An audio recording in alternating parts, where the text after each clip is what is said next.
Good afternoon. We gotta get that lunch off of us. Wake up. Let's do it. Can you hear me, Kyle? Not very well? All right. The mic man will turn this up a little bit. Good afternoon. My name is Don Cravens, Jr. It is an honor to be here with you this afternoon for this very important panel that is being hosted by the Honorable Congressman William Lacy Clay. I serve as Vice President of External Affairs and Policy at Charter Communications. Charter Communications is our nation's second largest cable company and broadband provider. But I'm here today because I am supporting my very good friend, Congressman Clay. And for the last 3 years, he's given me the honor of serving as the moderator for some very, very important panels. And this one will be no different. This is going to be a very, very insightful panel. I want to introduce him at this point. For those of you who don't know Congressman Clay, let me tell you some of the biographical things about him. Congressman Clay was first elected to the United States House of Representatives in 2000. He is currently serving in his 10th term. Prior to his election to the United States House, Congressman Clay served for 17 years in both chambers of the Missouri legislature. He is a senior member of Congress and is a member of the House Financial Services Committee, where he is chair of the Housing, Community Development, and Insurance Subcommittee. He also serves on the Oversight Committee and the Natural Resources Committee. Now that's the biographical stuff. That's the stuff you can find on Wikipedia. But I want to tell you about my friend, Congressman Clay. Congressman Clay is a doer. There's going to be a lot of talk this week at the CBC. There was a lot of talk earlier this week at the CHC, the Congressional Hispanic Caucus. Congress is back in session. There will be a lot of talk in Washington, D.C. this week. That's not Lacy Clay. He's not a big talker. He is a big doer. And I think you're going to see that from his record. I think you're going to see that today when you hear from him. And then I think you're going to also acknowledge that once you see the panel that he has in store for you today. He sees issues and he works to find solutions. He is a behind-the-scenes player at times, but he is one of the few CBC members to have legislation signed by both President Barack Obama and President Donald Trump. Because he understands that in order to fight for his constituents, in order to make this country better for all people, but particularly black people, he has to work across party lines to get results done. So he takes care of business at home, and he also takes great care of the people from Missouri's 1st Congressional District. The panel today, ladies and gentlemen, is the brainchild of Congressman Clay. He is focused on advancing solutions and policy discussions for the future and economic empowerment of Black America. I want to thank you in advance for your attendance today, and I would ask the Congressman to please come to the podium to say a few words to our audience, and particularly to his constituents here today.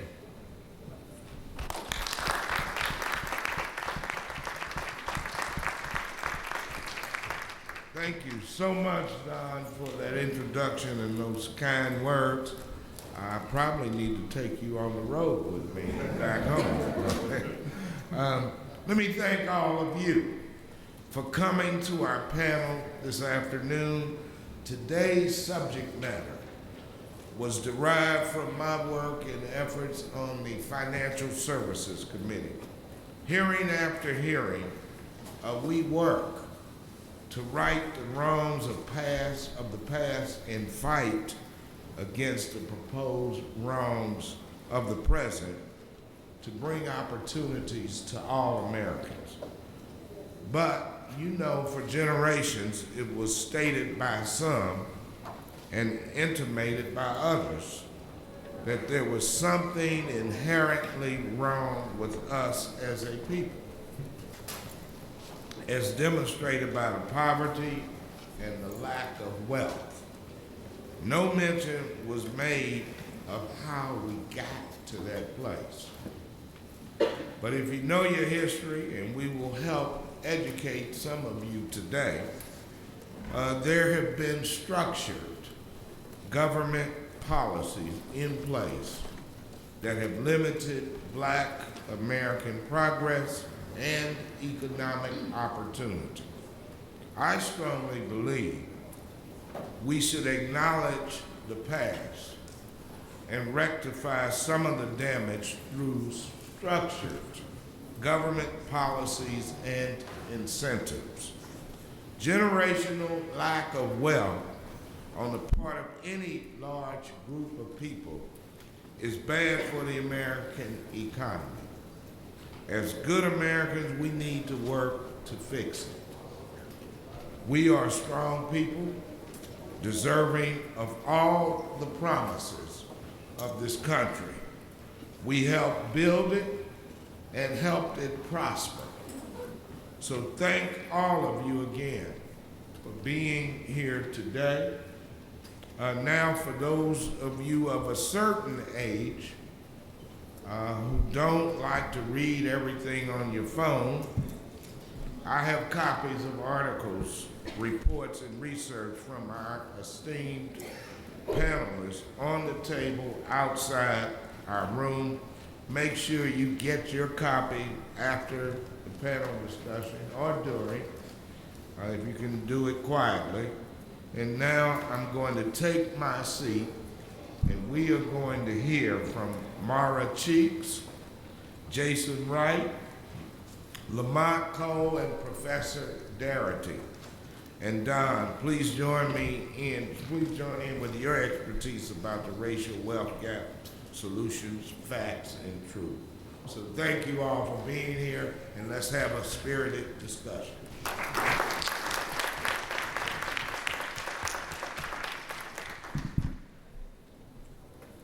Before we move forward, I have to thank the leader of the Clay household, Ms. Pat Clay, the Congressman's wife, who is here. Ms. Pat, please stand up.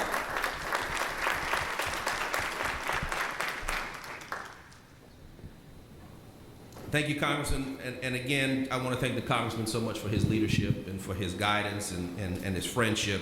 Now, because these events don't just happen, I want to give a quick shout out to Team Clay, his ledge director, Ms. Erica Powell, counsel, please, Eric, counsel, Rico Doss, his legislative assistant, Matt Alexis, and super intern, Tate Mitchell. Please give them a round of applause. Now, this script was written by the Congressman's chief of staff, and I noticed she left her name off of the script. This was a test, because the Congressman's chief of staff, Yvette Cravens, is also my wife. And had I missed that, CBC wouldn't be a good weekend at the Cravens house. But please give a round of applause to the Congressman's chief of staff, Ms. Yvette Cravens.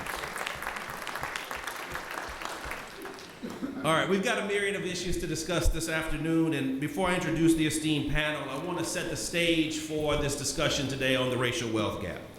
By the middle of the 21st century, in very few years from now, the United States will be a majority-minority country.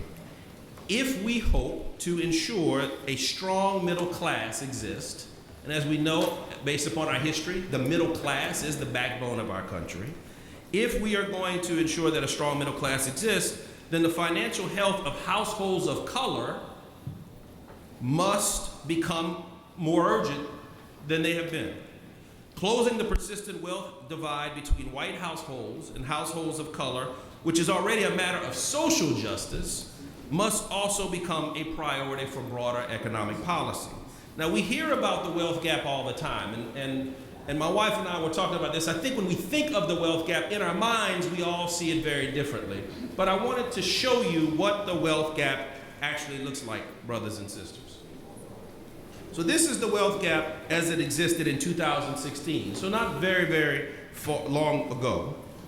The median black family with just $3,500 wealth owns about 2% of the wealth of the nearly $147,000 the median white family owns. The median Latino family with just over $6,500 owns just about 4% of the wealth of the median white family. I want you to take a look at that. I want that to sink in some. Put differently, the median white family has 41 times more wealth than the median black family and 22 times more wealth than the median Latino family. We are here today to discuss this issue. We're here to discuss this persistent racial wealth gap and what is driving it. What are those factors that are driving this, such as fewer assets, lower wages, lower home ownership, and more debt. Now let me introduce our esteemed panel. First, I'd like to introduce Dr. William Darity. William A. Sandy Darity, Jr. is the Samuel Dubois Cook Professor of Public Policy, African and African American Studies, and Economics at Duke University. He is the founding director of the Samuel Dubois Cook Center on Social Equity, and he has served as chair of Duke's Department of African and African American Studies.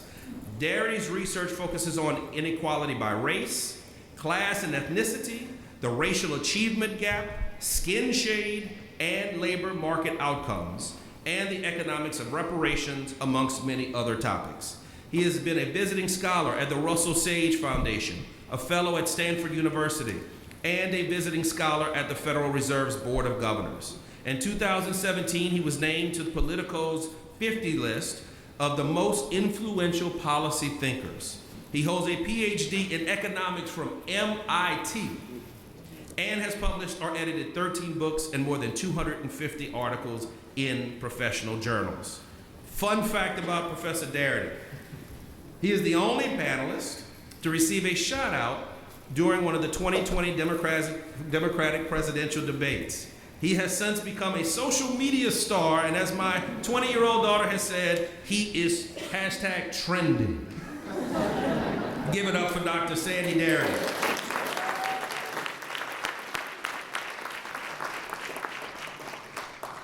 Next, we have Ms. Maura Cheeks. Ms. Cheeks is a writer and editor living in Brooklyn. Her writing has been featured in the New York Times, The Atlantic, and Harvard Business Review, among other publications.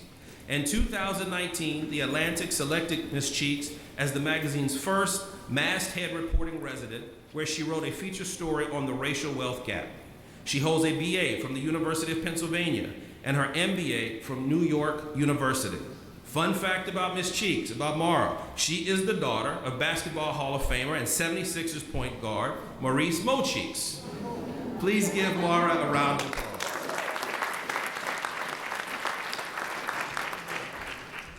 To Maura's right is Councilman Lamont Cole.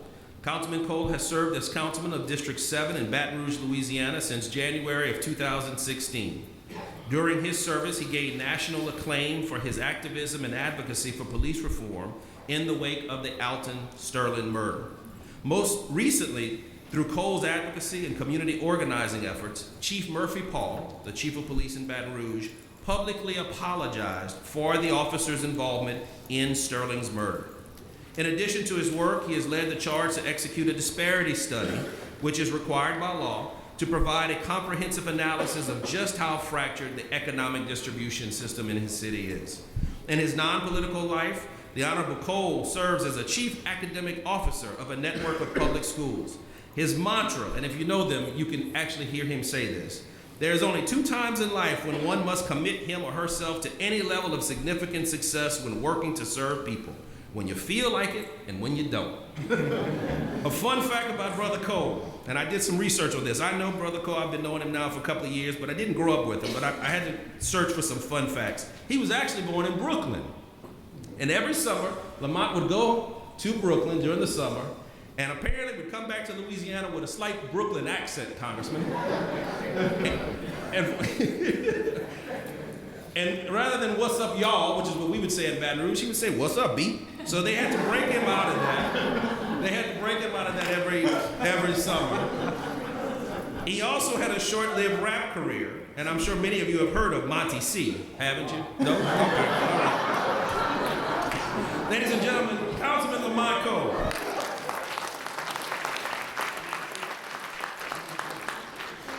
That's what happens when you do your friends' panels. Next is Mr. Jason Wright. Jason Wright is a partner in McKinsey & Company's Washington, D.C. office. His work focuses on modernizing operations in higher education, government, and industrial companies. He is also a core leader in the North American public sector practice. Jason also leads diversity and inclusion efforts firm-wide and spearheads global outreach to executives of color. Mr. Wright created the annual Black Economic Forum, a gathering of 200+ prominent Black thought leaders to engage data and take action to reduce the racial wealth gap.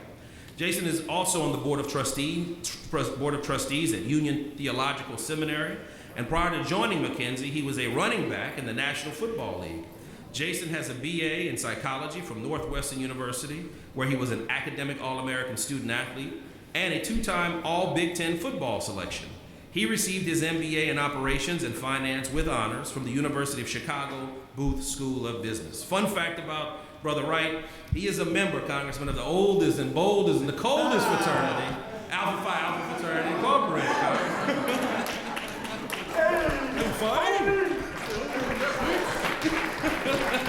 I saved that one for the Congressman, who is a proud member of Kappa Alpha Psi. All right. Let's get to why we're here, ladies and gentlemen. Let's educate ourselves, brothers and sisters on the panel, brother and sister on the panel. Let's educate ourselves and let's not presume anything. Let's first define income and wealth. And I'm gonna start with you, Brother Wright. Can you explain for us today, what is the difference between income and wealth? I think when people see that slide that's up there and they say, well, wait a minute, I know brothers and sisters make more than $3,000 a year and work, so why are our median wealth so low? Can you explain that for us this afternoon? Certainly. In the research that we did to try to break down the racial wealth gap, there are 4 components, and I'll talk about income and wealth in those. There's the community context in which we all live. So the starting point is a tough one for us, given the communities we're in. And, 2/3 of us are clustered in the states that have some of the lowest outcomes on health, education, and other things. Then you start to get into the money we make, and this is where income comes in, family income. What are we bringing in through our jobs and careers? We make less than other white folks in the economy for similar jobs, and we have fewer progression opportunities going forward, and the future of work threatens our jobs more than it does the general population. And then wealth is, once the income comes in, how does it stay within families? How does it grow over time? And how does it become passed down generation to generation? And a good example there of the gap is only 8% of black folks receive an inheritance, 26% of white people receive an inheritance. And that amount that black folks receive is 30% of that the average white person receives. And so there's a difference between the two, and in both, we have outcomes that are not as good, but it presents opportunities to try to fix it. Dr. Darity, I want to go to you. Professor Darity, let's hear from you. Can you define the racial wealth gap, and when did the term become part of our economic lexicon? I think actually it became part of our lexicon. That was a consequence of some work that sociologists did instead of economists. And I'm thinking in particular of Melvin Oliver and Thomas Shapiro, who published a book in the mid-1990s that was called Black Wealth, White Wealth. And I think that that was the trigger point for people paying much more attention to the significance of wealth rather than focusing exclusively on income. The magnitude of these kinds of differences, I think, are best represented by the fact that at the end of slavery and the beginning of the period of emancipation, the best estimates that we have are that black folks in the United States have about 1% of the nation's wealth, even though they were about 15% of the nation's population. Today, the figure is proportionately much, much higher, but in terms of its absolute percentage, it's still quite low. It's 2.6% now, even though black folks are, again, about 13 to 15% of the nation's population. So if we were to look at that figure and we were to try to calculate what the level of wealth should be if folks in the United States, if black folks in the United States had a net worth that was comparable to their share in the nation's population, then our net worth would involve an additional $10 to $12 trillion. And I would argue that that's the figure we should start with in terms of our calculation of the magnitude of a reparations program.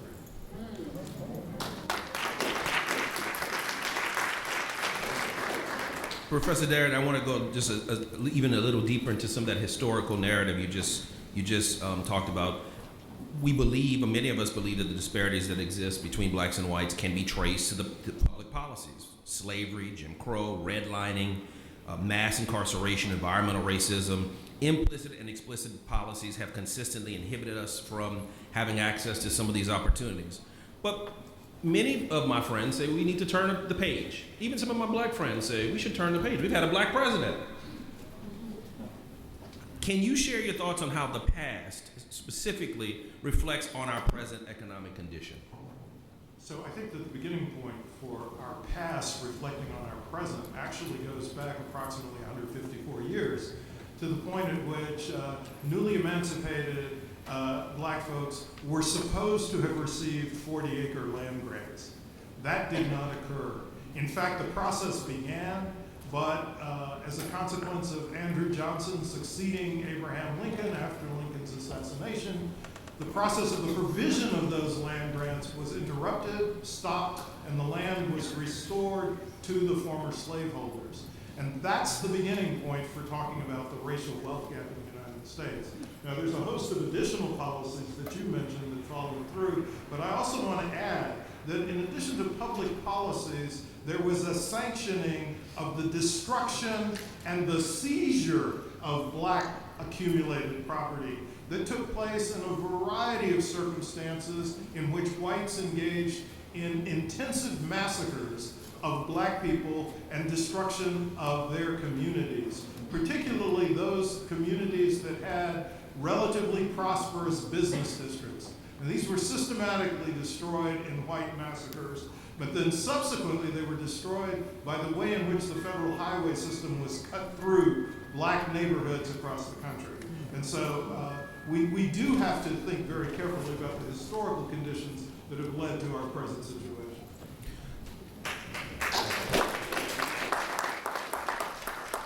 Mara, Brother Wright talked about this in his initial response. Studies have found that inheritance, bequest, and intrafamily transfers account for more of the racial wealth gap than any other behavioral, demographic, or socioeconomic indicator.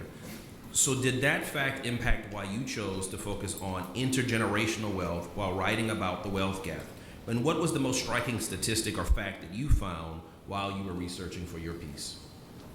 Yeah, that definitely played a role in why I wanted to write about intergenerational wealth. I think we hear the term wealth gap thrown around a lot, but we don't necessarily take a step back and always situate it within the terms of intergenerational wealth. And I think if you do that, it's impossible to ignore the fact that the government, can you hear me okay? Now, how about now? So I think if you look at intergenerational wealth specifically, it's impossible to ignore the fact that the government played a direct act in contributing to the numbers in terms of the lack of wealth among black families.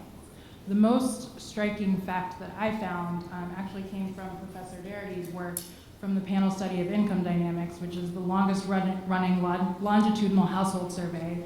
It spans 4 generations, and it looked at the grandparents of white middle-income families compared to the grandparents of black middle-income families. And what it found was that the mean net worth that white grandparents have is around $350,000, whereas black grandparents have around $50,000.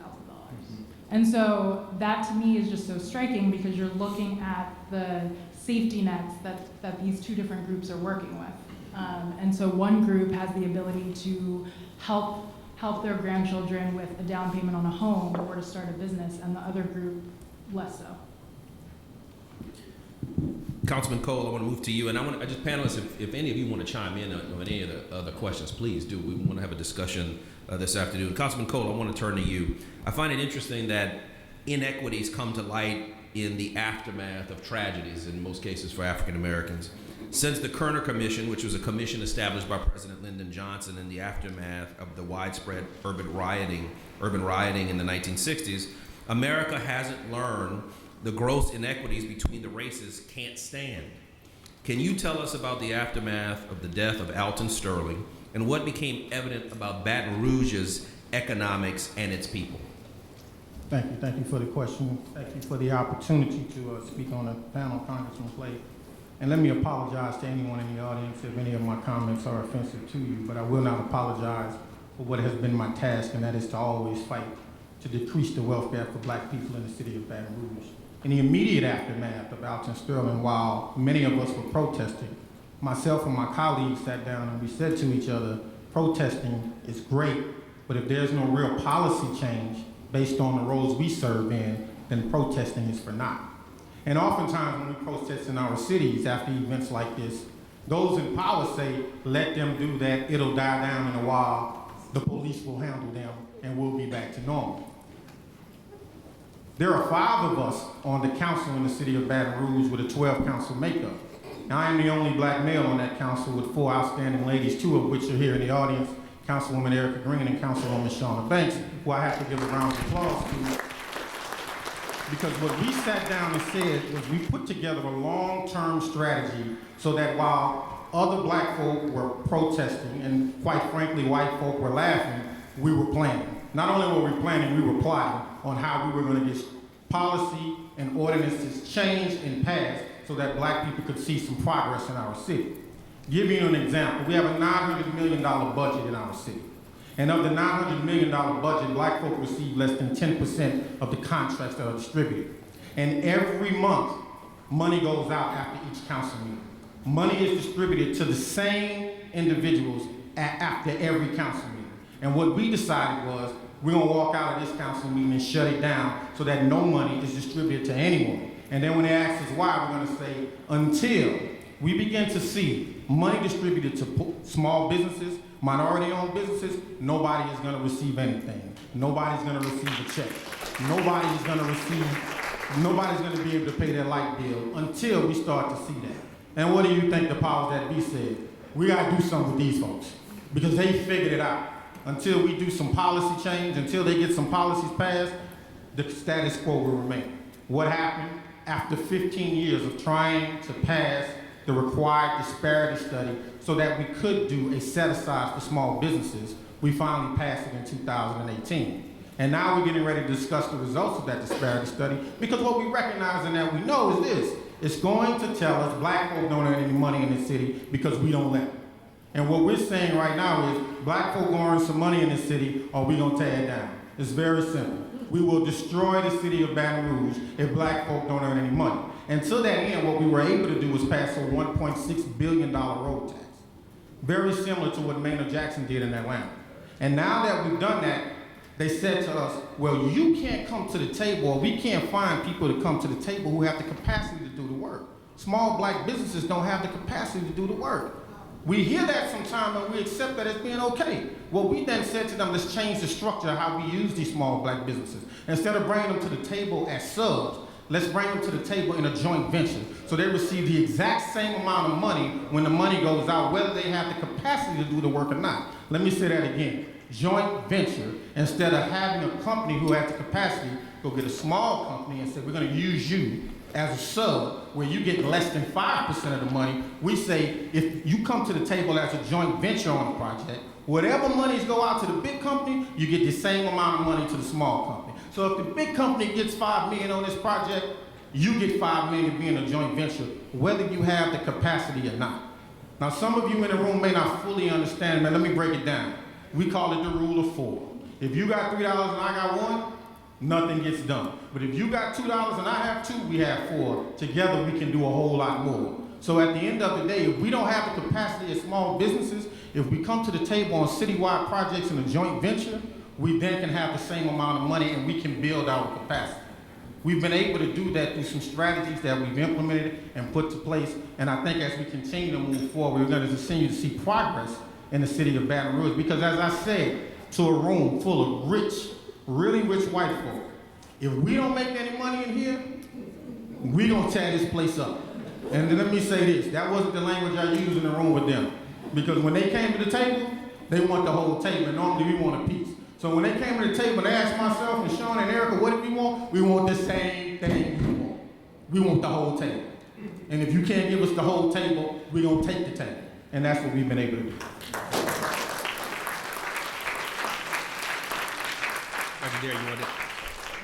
I just wanted to extend on Councilman Cole's comment about the Kerner Commission report, because it's interesting that in the sweep of American history, there's a variety of instances in which white violence has wreaked deep havoc, particularly on black communities, but no one ever called for a commission report on white violence. So there's never been a national commission on the white riots ranging from the ones that took place in Coushatta, Louisiana, in the aftermath of the Civil War, up through 1943 and 1946 in Detroit and in Columbia, Tennessee.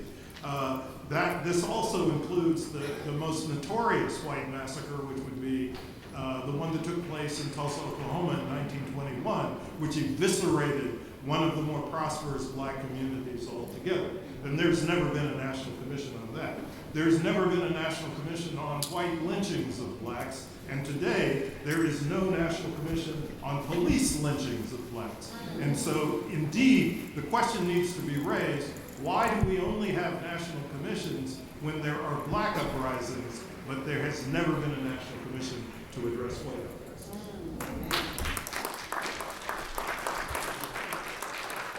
Brother Wright, as a McKinsey consultant, how do you educate businesses about the racial wealth gap and its detrimental effects on the overall economy? And as you and your colleagues compiled your report entitled The Economic Impact of Closing the Racial Wealth Gap, what impact do you want it to have?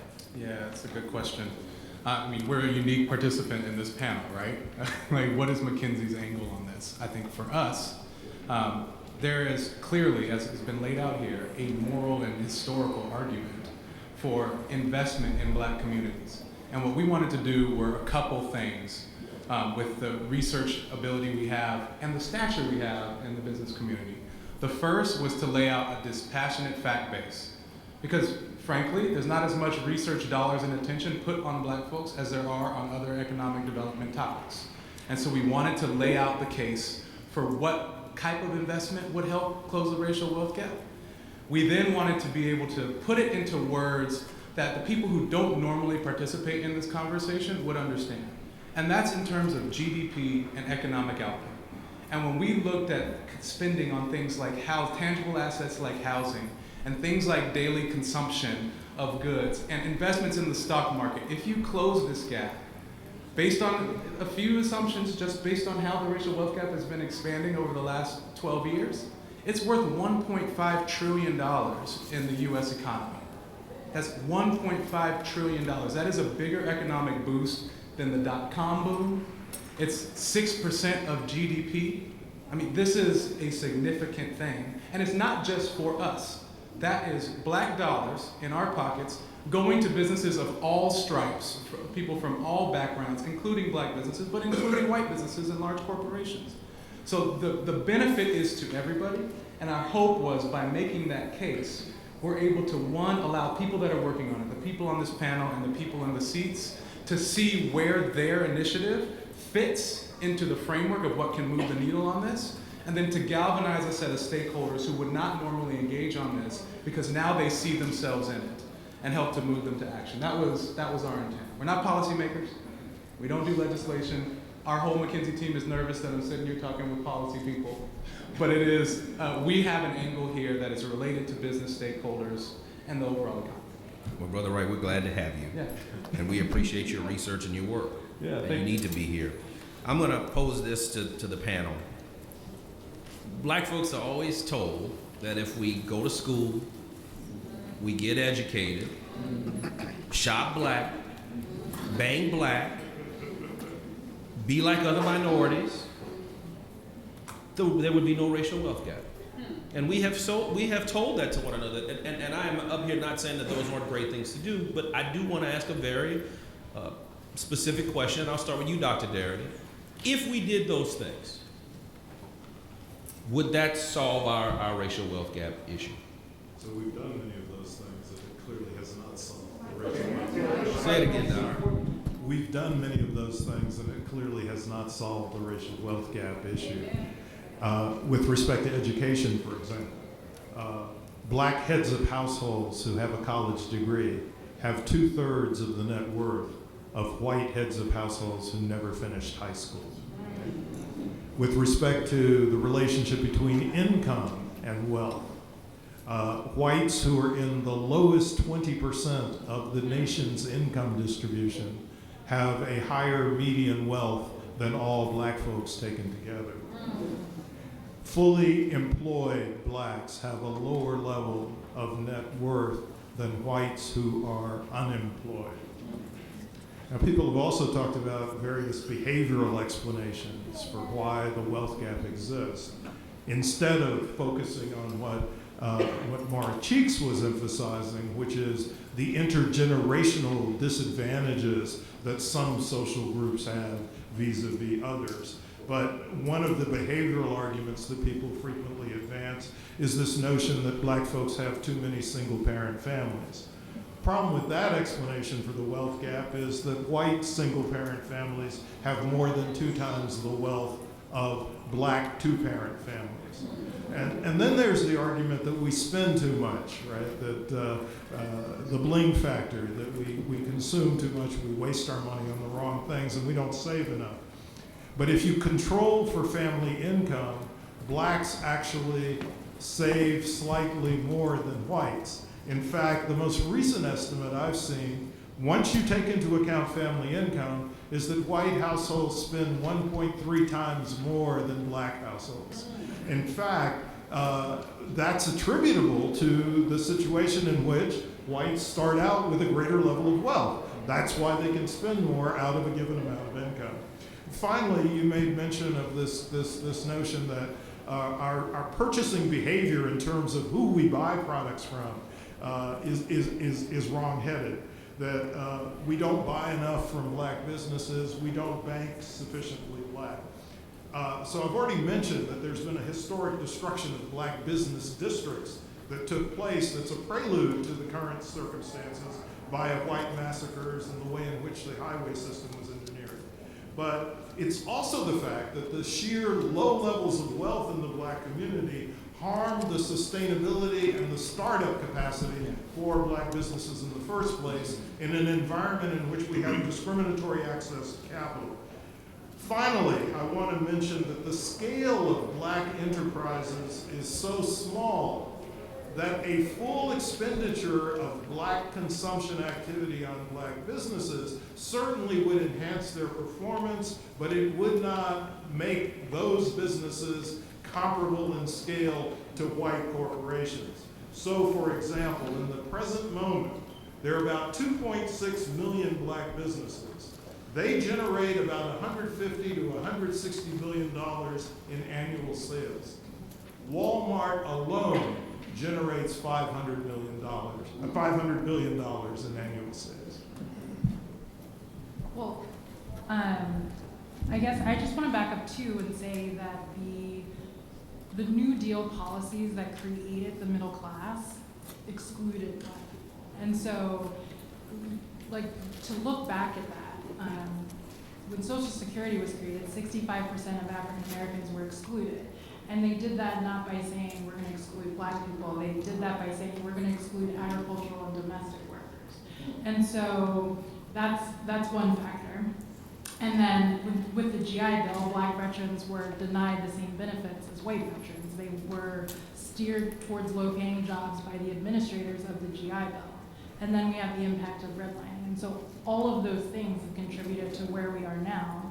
And I quote the statistic in my piece, but from the Institute for Policy Studies, they say that if white wealth stopped growing today, then it would take 228 years for black wealth to catch up. And that's just if it stopped growing where we are right now.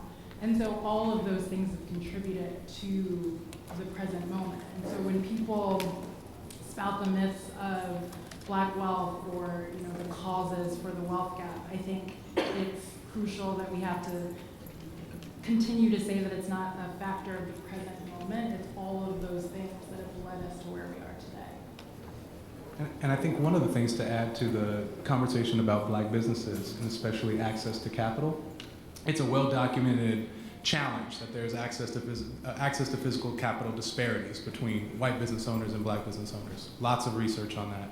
What I think is almost as important is access to intellectual capital.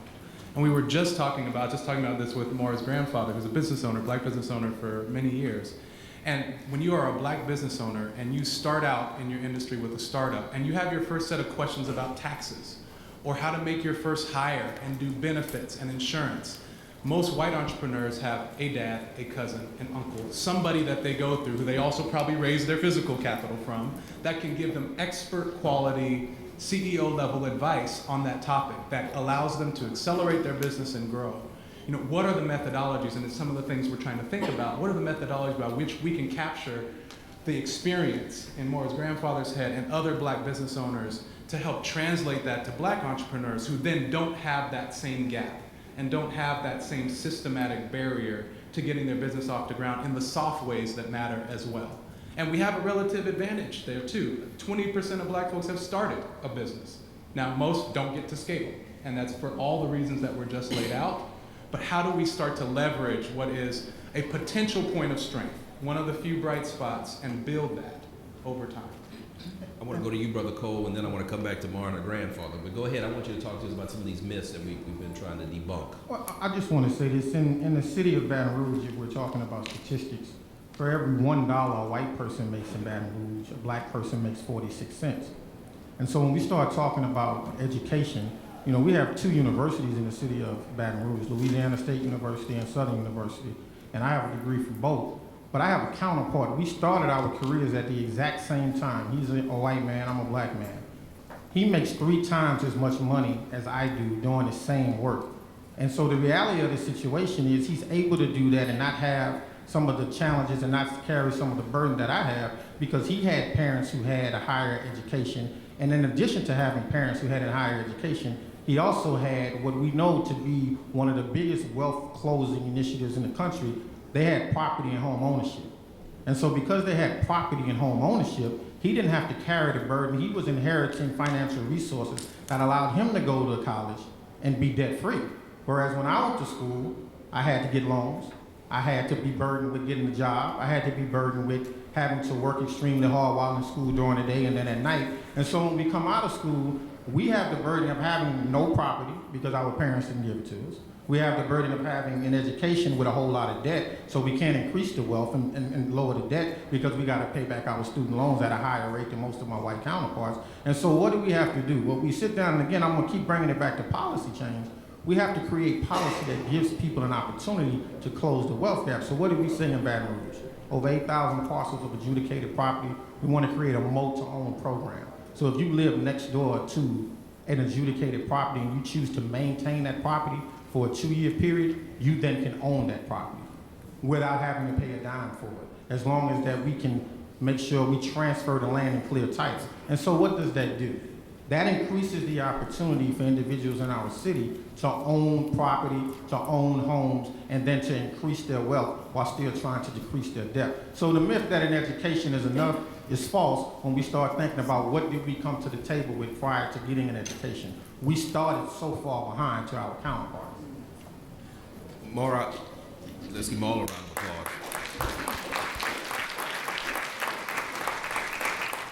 Maura, you write about your grandfather's experience. And is your grandfather here? Is your grandfather? Welcome, sir. Good to see you. You write about your grandfather's experience in opening and maintaining his business. He was almost forced into entrepreneurship when he had to choose between his job at the hospital and his side hustle. Tell us about that risk and what it meant for your family's success. I'm sure he would rather be telling this story. But I chose to highlight that story just because I do think focusing on Black entrepreneurs is so important. And I think the current conversation about entrepreneurs gets skewed because we talk about the Mark Zuckerberg of the world, and we overlook entrepreneurs like my grandfather who really drove the economy. And so that's why I wanted to highlight that story, to sort of shift the conversation about how we think about entrepreneurship. I have a line in the piece where I say, would Amazon or Google exist if failure meant ending up in the projects instead of a middle-class garage? Wow. And, say that again, please. Say that again. Would Amazon or Google exist if failure meant ending up in the projects instead of a middle-class garage? And so I think the opportunity to start businesses is limited for Black entrepreneurs because of the lack of capital. And so Black women entrepreneurs get 0.2% of venture capital funding, and Black men get 1% of all venture capital funding. And so a story like my grandfather's, I think, it highlights the pure determination to succeed despite the lack of capital. And so you can only imagine if we actually had equal opportunity to capital, what would be possible. Tell us briefly about the story. My grandma. Yes, yes. Do you want to? So he was working at Pennsylvania Hospital, and in the hospital's first air conditioning room, and he started selling air conditioners on the side, and eventually started his business, an HVAC business. Very good, very good. And he's here with us today. Thank you so much for being here with us. All right.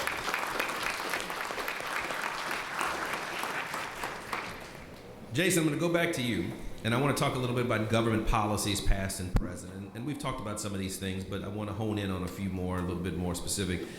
We know that interactions with the criminal justice system and incarceration also reduces earning power, but your report also places a sharp point on the financial and human cost. Can you expound upon that? Yeah,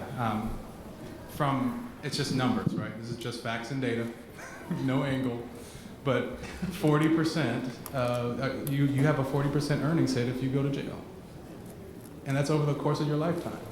So you're just taking 40% right off the top on what you can earn over the course of your life. I mean, that in and of itself is a gap.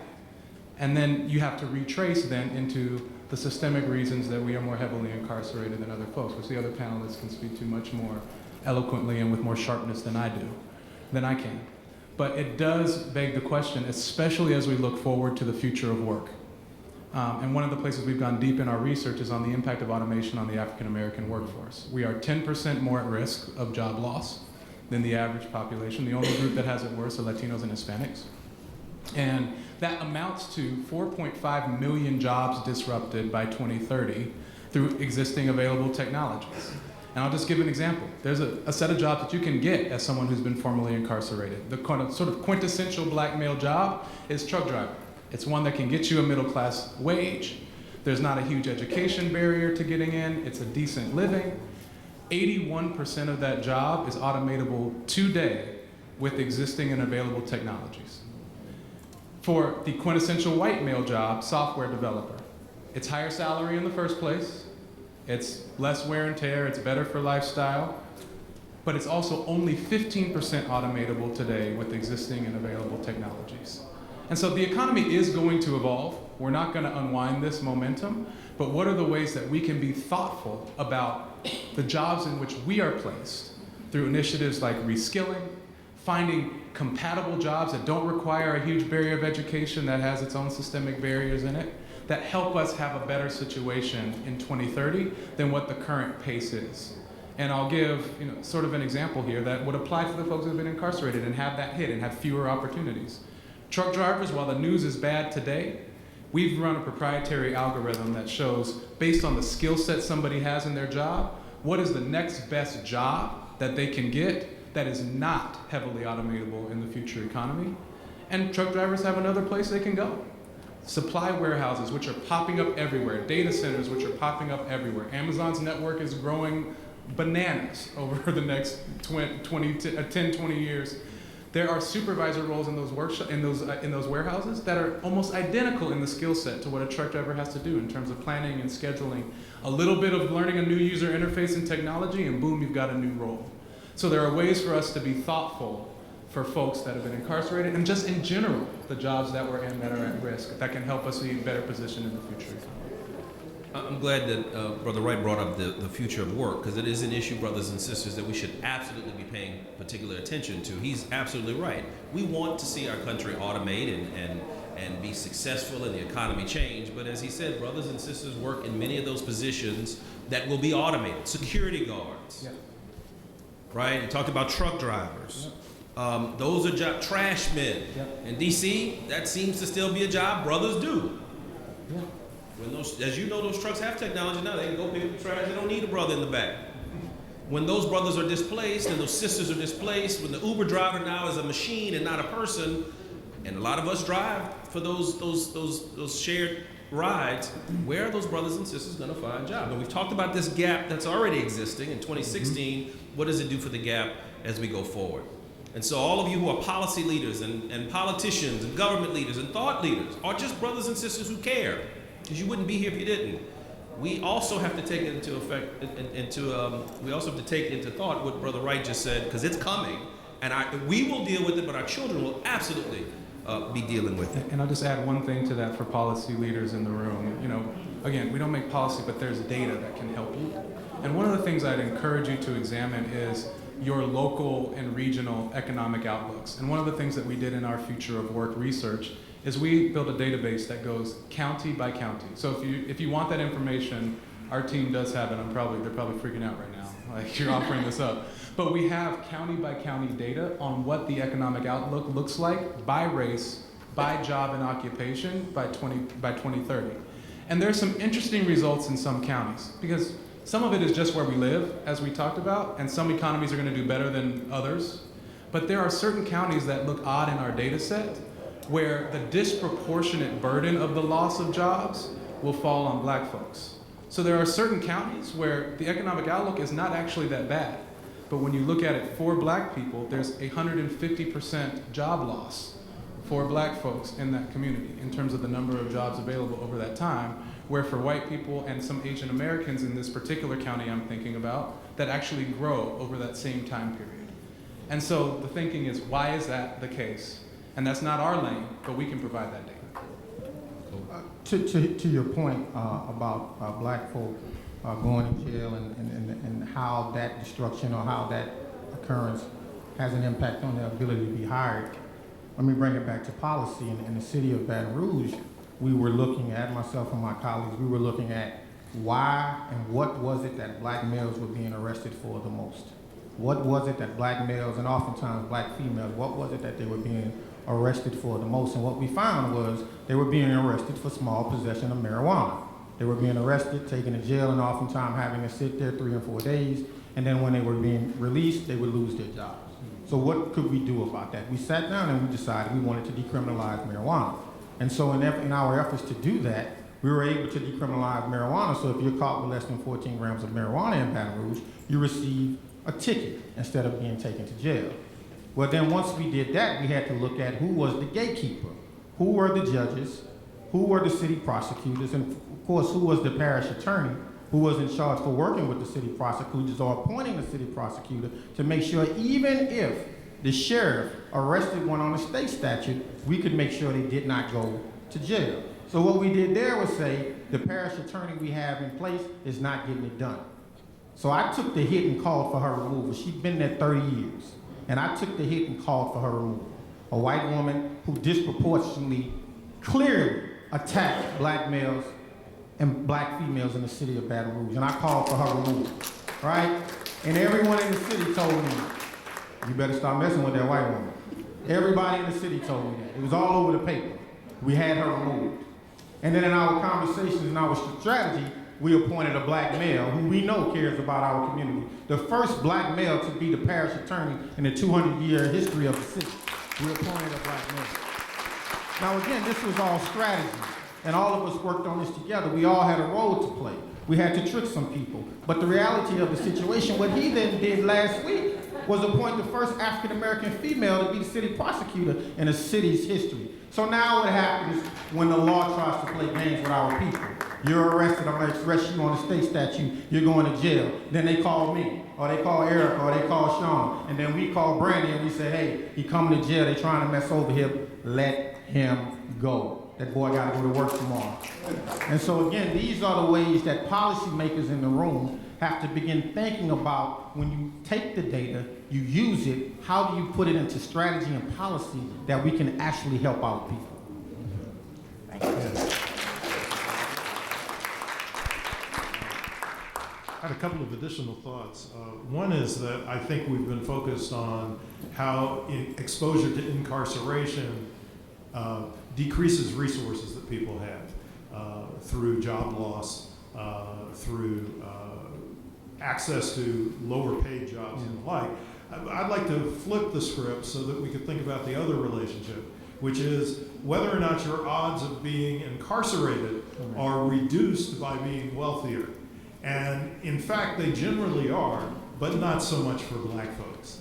So what we discovered is that young black men who actually have relatively higher levels of wealth have considerably higher odds of being incarcerated than comparably situated white males. So I just wanted to throw that out. The second thing is, much of my work recently has been focused on what we might describe as a race-specific or a group-specific policy, which is the provision of reparations to Black American descendants of folks who were enslaved in the United States. And that's been a major goal of mine. But I've also been interested in adopting another policy, which we might call a universal policy, which has implications for folks who are going to be subjected to reduced odds of employment. And this is a federal job guarantee. The premise here is that the federal government would ensure that every adult American had access to a decently paid job through the public sector. And one of the issues that arises in thinking about automation as a factor that might displace people from work is that there is a set of jobs that I think we have to perform through the public sector that I don't think we necessarily want to automate.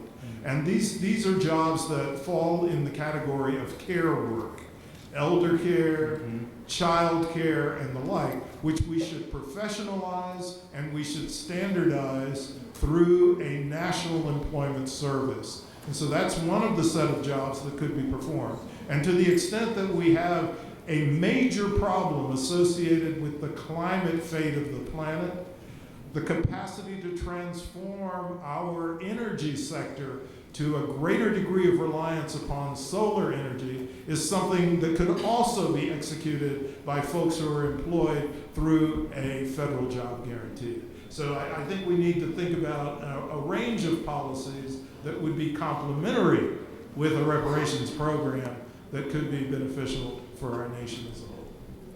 Excellent, excellent. I'm glad we're taping this, Congressman. My children need to see this, and I want to share this discussion. This is just an excellent discussion that we're having this afternoon. Right, we are. I see Amanda with a camera. Otherwise.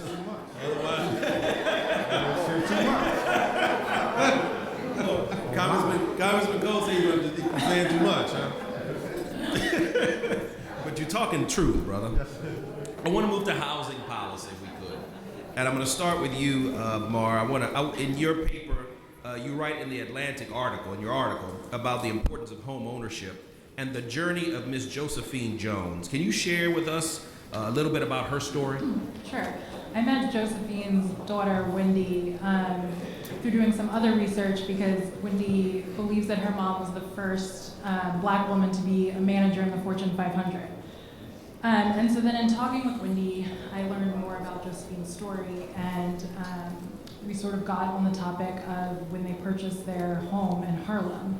And so she found this brownstone in Harlem. She went to Citibank and asked for a loan. This was after redlining was officially outlawed. She went to Citibank and asked for a loan, and they denied her the loan because Harlem was still considered undesirable at the time. And this was in 1975. Harlem was about 92% Black, so they denied her a loan. She convinced the seller of the brownstone to give her a purchase money mortgage, so essentially she took out the loan from the seller, and she agreed to pay the seller's property taxes. So she eventually, they moved into the home, they owned the home, but she could never afford to actually do renovations on the home. She essentially spent all of her money purchasing it. And so when she got sick and lost her job, they ended up having to sell the house. And so I wanted to include that story in the piece because to me it highlighted just one example of a family that lost millions of dollars, essentially through multiple generations just through that home because Citibank denied them a loan, even though redlining was officially outlawed. So that was just a very powerful story to me, especially because she actually was, they believe, the first Black woman to be a manager in the Fortune 500. So there was just so much history that I feel like was lost through her story. Brother Darity, Yeah. take us through what have been the practical, the tangible results and collateral consequences of government policies regarding housing. Wow. Sounds like a lecture. Well, I think that Morris talked about several of them, but but I guess the beginning point in the 20th century is probably restrictive covenants, which created a situation in which there were certain neighborhoods in which the deeds themselves excluded black people from having access. The next phase after restrictive covenants were deemed illegal was the period in which the federal government, in conjunction with the private banking system, established the system of redlining, which was to designate particular communities as those where no credit would be provided for the purposes of purchasing a home.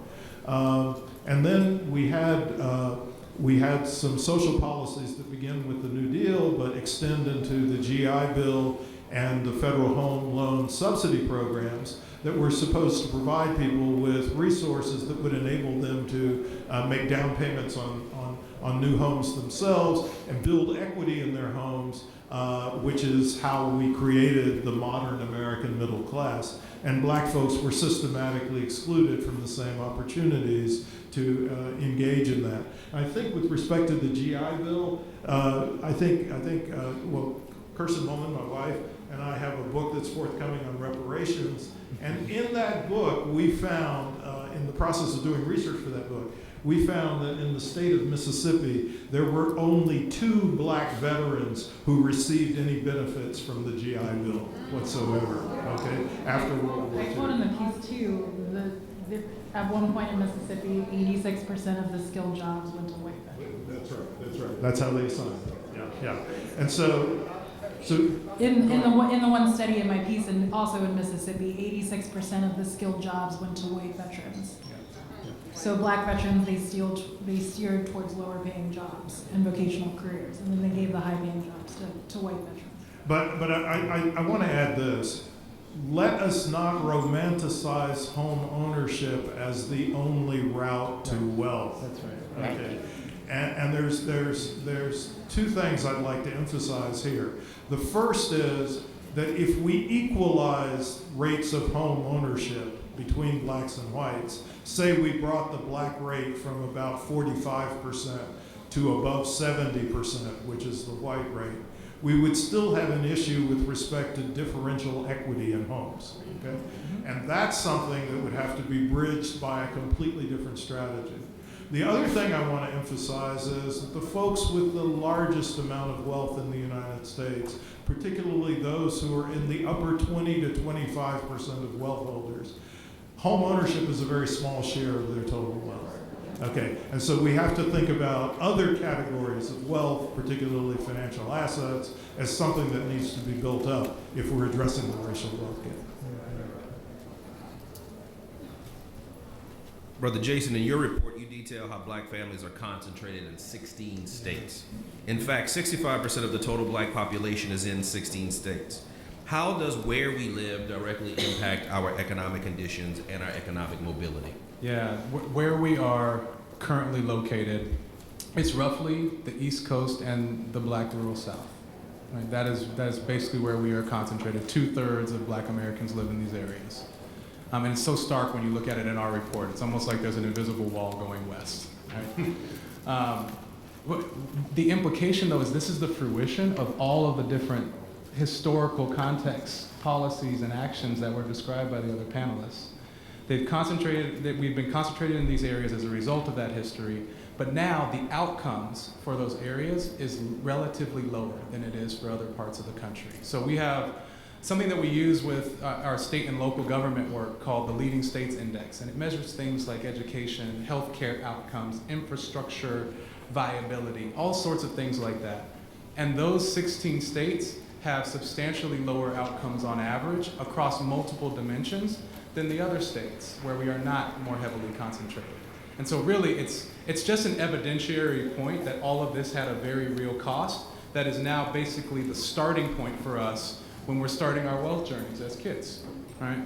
So I think that's the difficult implication of it. But I think the other flip side of it is that there has to be some sort of regional, local lens on this when you start to think about solutions.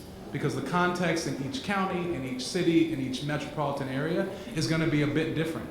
And it's going to be a combination of those social historical factors what the jobs are in that economy there, what educational institutions there are. And so it is on all of us to think about how we focus things in a tailored fashion that are based around the relative assets of different communities. So it is evidence of the major challenge, and it's depressing in that sense, but it is also the lens through which we start to move towards solutions.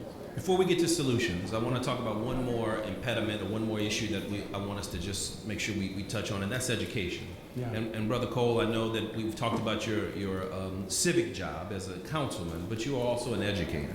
And I know you talked about education early on, but what role does education play in closing the wealth gap, and what should we be doing differently? How should we educate our children? Well, that's a loaded question. Let me think of it this way. When we start looking at standardized tests around the country and how standardized tests are oftentimes used to keep children from being promoted, we have to think about what those standardized tests truly measure. There are 4 types of jobs a person is going to get when he leaves school. Routine cognitive, which means he's going to be a paper filer or a secretary. Routine manual, which means he's going to work on an assembly line. An expert thinker, which means he'll do research in the lab, or a complex communicator, which means he'll do research, pick a position, and then defend that position. Most of those tests really measure students' ability to simply be a routine manual individual and have an assembly line job. And so most of our educators spend their time trying to make sure children pass a test. And if they do well on that test, it simply means they can work on an assembly line job in Burger King or McDonald's, or if they're lucky, Chick-fil-A. What we have to do as educators, and what we have to do in the education world, is we have to train, teach, and help our children be expert thinkers and complex communicators. We have to train and teach them to think beyond just being able to be an assembly line worker or work in an office. We have to train them to think about, here's a position, defend it. Tell me why you think that way. Tell me why you feel that way. Tell me what the research tells you. How did you come to that opinion? How did you come to that thought process? We don't do that with children. We give them a sheet of paper in school. They sit down. We tell them to be quiet. They add up numbers and they get an answer. We have to put them in positions where they can use real life experiences, like what is going on in your neighborhood.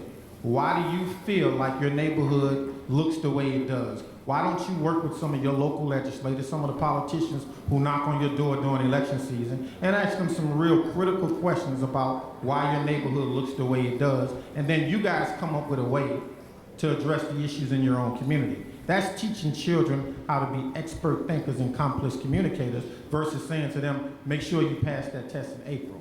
Because we praise our children. I see parents do it all the time on social media. When the test results come back, we post their scores. In Louisiana, it's advanced and mastery, and I cringe every time I see that. Because at the end of the day, that's what they're supposed to be able to do. So the expectation is that they only can work in an assembly line job is horrible, but that's what the system tries to preach to us, make sure they can pass the test. So to your point, or to your question, we have to teach our children in the home, because that's where the best education happens, in the home, how to be complex communicators. Don't just say, stop doing that. Ask questions. Why are you doing that, and why do you think that's a good idea? You know, oftentimes we see our children writing on the wall, and I'm talking about the education side. Boy, don't write on that wall. That's right. You have to ask the question, why are you writing on that wall, and why do you think that's a good idea? Instead of telling the young man, shut up, go sit down. Hey man, if you keep talking the way you're talking, I'm gonna make you read that book. I'm gonna send you to your room, make you read that book, and if you keep doing it, I'm gonna make you write a report. And if you keep doing it, I'm gonna make you write a report about how this experience has impacted your life and kept you from playing your Nintendo or your PlayStation 7 instead of doing what I'm asking you to do. We have to take responsibility for our children's own education in the home. And let me be very clear. If a kid can be a complex communicator, take a position, whether he's 3 or 4 or 17 or 18, if he can defend a position, explain his thought process, explain where the research he used got him to that thought process, he'll pass any test in the world. The ACT, the SAT, any of the other alphabets in the world. Treat them to be complex communicators. Anybody else want to talk about education? Dr. Derrick? I'm sorry. Well, I was going to mention 2 things. So I think that was fabulous. Okay, I wanted to do that. appreciate about that is you were talking about the intrinsic value of education, Yes. not whether or not education just gets you a good job. Right. Right. And I think that the most important thing is creating expert thinkers and complex communicators has tremendous value in terms of our political engagement in this society. That's what really, really matters. So I thought that was fabulous. I did want to mention another issue that arises in the context of our nation's schools that is not directly related to the testing practices, which is the phenomenon of racialized tracking. That is to say, within schools that are presumably desegregated, black students are disproportionately concentrated in the classes that do not develop the kinds of skills that you're talking about. They're concentrated in what we call the regular curriculum or the slow learner curriculum rather than in the most advanced and challenging curricula that the schools provide. And I think that that's another matter that should be addressed by national policy. But I also wanted to give kind of a personal shout out to a couple of programs that we developed in North Carolina.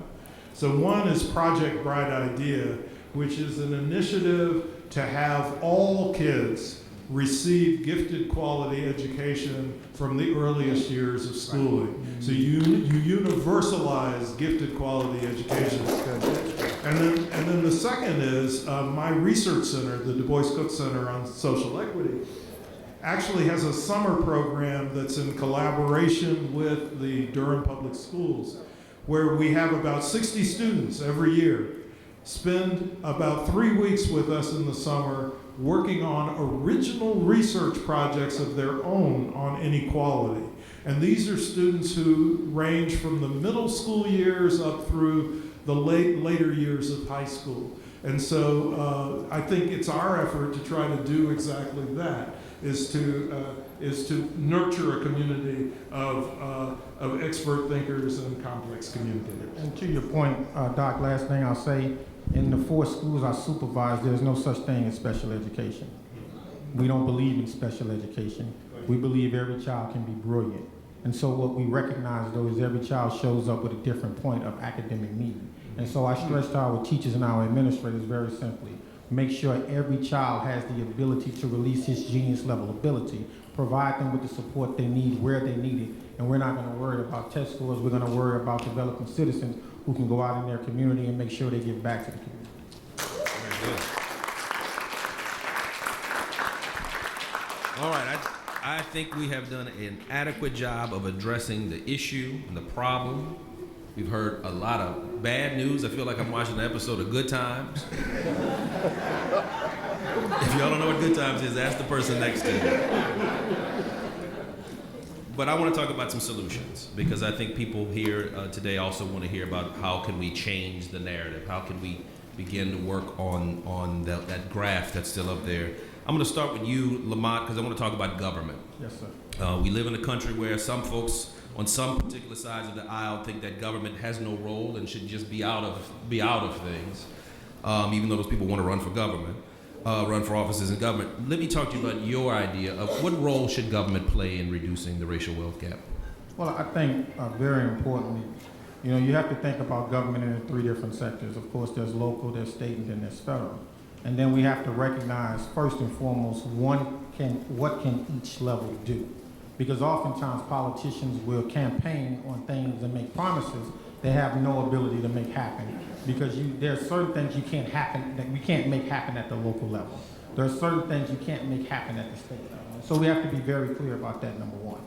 And then number 2, based on the level you're on, you have to make sure you clearly understand how to get things done. Sometimes you can't call people out, because we get really wrapped up in calling people out. We have to call people in. And then we have to think about, when we call people in, number 1, how do we ensure small business owners have the capacity to do the work in the community where they can provide other people with jobs? So when we start thinking about the grants that come through our city, when we start thinking about the distribution that comes through our city, we have to empower young business owners to be able to expand their business opportunities and provide jobs for others in the community. There are 2 young business owners here from Baton Rouge that we've been able to work with through city government to make sure that their businesses are able to stay open. Tevin Wade and Jason Hughes sitting on the front row, two business owners in the city of Baton Rouge, small black business owners, young black business owners, that the city government, local government, ourselves, and the mayor work with. Hey man, what do you guys need in order to continue to grow? What do you need in order to continue to grow? Do you need a $15,000 contract? Do you need a $20,000 contract here in the city? And we make sure we're able to push that through the council to ensure that they're able to do that. And then I'll say one other point that we've been able to do in our role in local government. We've been able to look at, there is something called the Industrial Tax Exemption Program in the state of Louisiana. I'm not sure if any of you are familiar with the Industrial Tax Exemption Program. And what it says is very simply, any major manufacturing company in the world that exists in the city of Baton Rouge or the state of Louisiana receives tax abatements as a result of being in our city, which means they don't have to pay taxes on their organizations or their businesses to the tune of $700 million in a 20-year period, which means they don't pay taxes. I have to pay taxes on my property, but if they choose to open up in our state or our city, they don't have to pay taxes. That's a problem. So what we said to them was this: you can continue to receive your tax abatements if, in fact, you provide a certain amount of jobs in the black community for those in the community who are able to work in those jobs. And we're not talking about, again, the routine cognitive or routine manual jobs. We're talking about jobs where black folk can be supervisors, those who may not have come out of school but have formal education but when they got a trade. And so that's what the city did. And my colleagues work, and I worked with my colleagues, and we implemented that around our tip. And so many people got upset with us, and so many businesses were upset with us and saying, you're gonna make me pay $30 million to give a person a job, and you're gonna miss out on the opportunity. And I responded with this: the job you give black folk in the black community is amount of about $300,000. So you tell me, you want the $30 million tax break for $300,000, or would you rather not have the tax break at all? So we are working with these businesses, these manufacturing businesses, and those are two very specific examples that local government can do. I'll let some of the state folk and some of the federal folks talk about the work they can do at that level, but I do think that is a responsibility we have in order to make sure that happens. Very good. Lamont, you raise a good point. And brothers and sisters, one of the things I think that we should also focus on as we work through these issues is the different levels of government. One of the subjects that have stopped, that is no longer taught in our schools for many of our kids, is civics. And I want you to think about what impact that has had, particularly on our children, particularly on our race, where we are already locked out of many of those positions in the first place. Many of our children do not understand the difference between their United States Senator and their state senator. Many of our adults don't understand the difference between their United States Senator or their representative in Congress and their state representative. What does the city council do, and what does the state legislature do? And so, again, one of the other pieces of our homework as we leave here today is, please, let's educate our community so that when we are strategizing with the right people. We are actually talking to the right level of government. Congressman Clay will be able to do certain things on a federal level that Councilman Cole cannot, and vice versa. Mara, what are ways you see government can play in this wealth gap discussion? Well, I really think there should be a wealth tax, and I think the revenue from that wealth tax should go towards closing the wealth gap. So things like universal child care or funding HBCUs, which really help create the black middle class. So, I mean, there are a range of, obviously, solutions that are being offered, but I think really rethinking our tax code and tax policy really needs to be one of them if we're thinking about how to close the gap. Very good. Jason, your report identifies 4 components of wealth for a family. Talk to our audience about that, and how does the interaction of these elements increase progress and promote economic stability for black families? Right. Our report, and we can spend as much time in it as we want and geek out as we do on this information. But there are 4 components that have both led to and are the places we want to focus to think about solutions to bridging the racial wealth gap. One we've talked about a bunch: community context, the communities in which we live, the situations on infrastructure, education, healthcare, et cetera. The second one is family wealth. This is, what do you inherit, what comes to you generationally, The next one is family income. How do you get money in your lifetime that then builds on that wealth? And the last is family savings, which we haven't talked about as much here. And that is, what are the financial products, access to financial inclusion that allows you to make that conversion of income into wealth? And there's some real interesting statistics there that I think are really important and have both public sector and private sector solutions around family savings. So one of the things that we found is the density of financial institutions in majority white counties is 41 banks per 100,000 heads. It's about half that in majority minority counties. And you just don't even have financial institutions in the places that we live. And then when you start to look at what it requires to maintain a checking account, the basics of entry into our financial system, a checking account, the average balance for a white person, and we see they have more wealth, the average balance required to maintain a checking account is something like $630. For African Americans, it is $860. So we have a higher burden because of factors like credit worthiness and all of these formulas that were created by folks in a back room somewhere that actually keep us from having the same access to financial products and make it tougher. And so when you start to think about that, there are multiple different solutions. And some of it, there's actually an article today, in I think it was the Wall Street Journal, that there are a set of banks that are thinking of a different way to assess credit worthiness. And we need people that are thinking about the black community and black folks at the table to be a part of that discussion. If you start to change the measures of what it means to be creditworthy, all of a sudden a whole set of products in the financial system would start to open up to us. I think another thing is for private sector institutions. There is a way to make money from us that also helps us grow our wealth as a community. This doesn't need to be something that they do on a net loss. They just have not focused steadily on our communities. So what does it mean to create a set of financial products that are tailored towards African Americans in banking deserts? We have digital technology.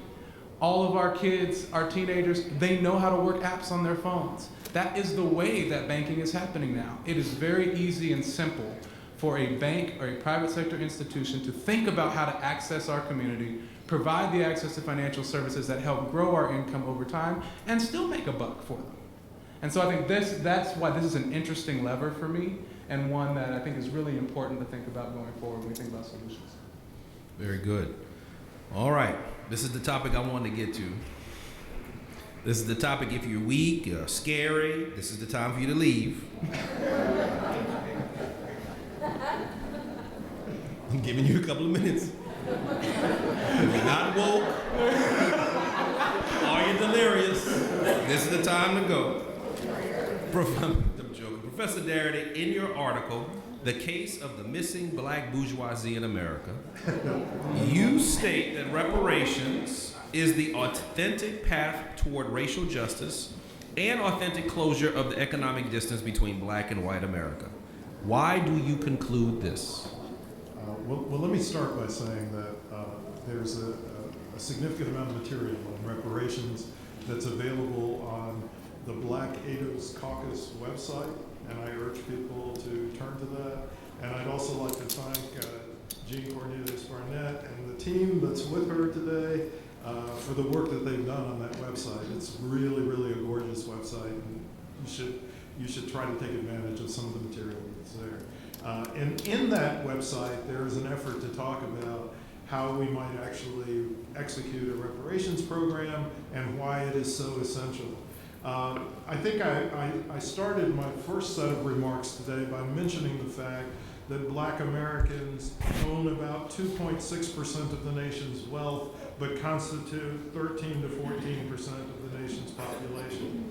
And if we were going to move the black share of wealth ownership to a proportion that's consistent with the black share in the population, we will need something that is a race-specific built up of assets for black Americans so that we could get the wealth share to be approximately 13 to 14% for blacks, at least, okay. And so that's the premise that I start with. And I want to emphasize building black assets because I'm certainly in favor of taxing the rich, But I don't think that we want to rely upon taxing the rich to close the racial wealth gap. The idea is not to push white folks' levels of wealth down to ours. The idea is to build ours up to at least the level that whites currently have. And so that's what I mean. In our book, Kirsten and I actually have a final chapter where we detail a full-scale reparations program. But I can't reveal everything that's there without getting in trouble with our publisher. However, I can mention a couple of logistical aspects of the reparations program that we envision. The first is the notion that it must involve direct payments to eligible recipients. I am completely open-minded about other ways in which a reparations fund must be deployed, but for substantive and symbolic reasons, there must be direct payments to eligible recipients. And so that leads to the question of whom should be eligible. And the eligibility criteria that Kirsten and I developed years ago are the following. The first is an individual must demonstrate that they have an ancestor who was enslaved in the United States. I'm not asking you to establish that there's more than one, but you've got to find at least one. Okay? And second, an individual must demonstrate that they, for at least 10 years before the enactment of a reparations program and/or a study commission for reparations, whichever comes first, for at least 10 years before that, they self-identified as Black, African American, or Negro. Okay? Those are the two criteria. And a lot of people say, how could you tell who's going to be eligible? Well, I've just suggested how you can do that. Dr. Darity, as an economist, are you able to tell us today, and I know the book's going to be released, are you able to tell us what does that dollar amount look like? Well, I've said that it has to be at least $10 to $12 trillion because if one of our objectives is to close the racial wealth gap, that's what it's going to take. Gotcha. And Jason, I think you said this amount earlier, but your report quantified that if the wealth gap was eliminated, how much money would be added to the American economy. Could you give us that once again? Yeah, I'll go into a little bit of the details of the economic model. What we did is we used a well-worn economic model called the Oxford model, accepted by most economists globally to predict future outcomes for economies globally. In one scenario, we said, if you gave some really generous assumptions around how black wealth grows over time, and this says if white wealth grew at its slowest rate over the last 30 years, which was about 0.8% year over year, and black wealth grew at its fastest rate over the last 30 years, which was 3% year over year, you'd still have a wealth gap of 7.7 times, something like that, by 2028. And if you close that, that's $1 trillion in the economy. $1 trillion. If the wealth gap continues to accelerate at its current rate, it's $1.5 trillion. If you close that in 2028. And that is money, again, not just in black pockets, in everybody's pockets, in the overall economy, creating jobs, creating reinvestment opportunities, et cetera. And so the goal with actually doing that analysis, and it was Dwayne's brainchild, one of our team members who was sitting there, it was to create a case for change that builds on everything else that's been said, to get some other folks to the table. You want to say something? I got a whole lot to say, but I see we don't have one. I know. But I'm gonna give you a chance to speak one before we go to questions. This is our lightning round, and I'm gonna have everyone, I'd like to ask you a question, and then I want everyone to wrap up with a final comment, and then we're gonna open it for questions. The question is, are you optimistic about the efforts to close the racial wealth gap? And if you could secure one specific public policy, Congressman Clay could do one thing for you today, or we could pass one change, or enact one change that fostered economic equity and opportunity, what would it be? And if you've said it already, just repeat it again. But so are you optimistic? And if you could do one thing today, what would it be? And I'm gonna start, ladies first, Mara. I am optimistic, and I think my one would be baby bonds. Baby bonds? Yes. Lamont? I think my one would be free college education for every African American student and every African American kid in the country. Are you optimistic? I'm extremely optimistic because I have no choice. Say it again, we couldn't hear in the back, let's hear Mara's answer again. Mark, talk to me I about said baby bonds. and baby bonds. I don't know that everybody knows what baby bonds is. Just quickly. So that you would, every child born would get $50,000 is the proposed amount right now, but money in their bank account to use towards homeownership or starting a business or college. Well, no, actually 50,000 is the maximum. Right. Yeah. Okay. It would be graduated based on their family's wealth level. And Brother Cole, you said you're optimistic and free college tuition. Free college tuition. Frank. Yeah, I'm optimistic. I'm hesitant to say one because I think part of this discussion has laid out that you have to do all these things together. They're all interacting with one another and they build on one another. And so if I had to pick an area in which you do this, it would be in our financial system. I think that's where most of the hidden barriers remain, and it's a combination of the private sector and the public sector solving. Very good. Dr. Darity. Optimistic? Pessimistic? Well, I'm thinking that the primary thing that we need to commit to is a reparations program. And am I optimistic? I think I'm more optimistic than I've ever been in my lifetime, simply because we are actually having conversations like this about the issue. So, Well, and you raise a good point, Dr. Darity. The fact that reparations was mentioned during a televised presidential debate is, I think, is progress. And the fact that people like Congressman Clay are having these discussions here, you should be optimistic, and it's because of your hard work and many of the brothers and sisters who are in this room. At this time, ladies and gentlemen, we're going to take a couple of minutes of questions. The Congressman wants to hear from you. This is a question and answer period. This is not testimony. This is not give me your mixtape. We can do that afterwards and exchange business cards, but we want to make sure that we get as many questions and answers as we can from the panel. These are our experts, and I know there's several experts in the audience as well, and let the Chief of Staff know next year you can be on the panel. But I want to make sure that we take some questions, so quick questions, and let us get some answers. So how are we going to do this, Madam Start with Chief? a word from the Congress. Yeah, All right, we're going to start with a word from Congressman Clay. just briefly, let me first commend our moderator. He has been excellent. Can we give him a round of applause? Thank you so much. This has really been helpful for me because it's like I've gone to school today, or I went back to school because of what they shared with us. And speaking of school and education, let me ask Lamont, Yes, sir. since you do work in the area of education, would it be helpful for our young people to connect local industry with our public education system? In other words, connect those industries so that school administrators can tweak their curriculum to put these young people on a track to be qualified for whatever jobs. I mean, I heard you talk about the 4 different aspects of education, but would it be helpful to give those young people hope so that they could possibly, once they walk across that stage with that diploma after the 12th grade, they qualify for something, for a 2-year, 4-year college or a trade school or a job? It would 1,000% be helpful to connect them to industry. And here's a strategy we're trying to implement at home, and I'm very glad you brought that up.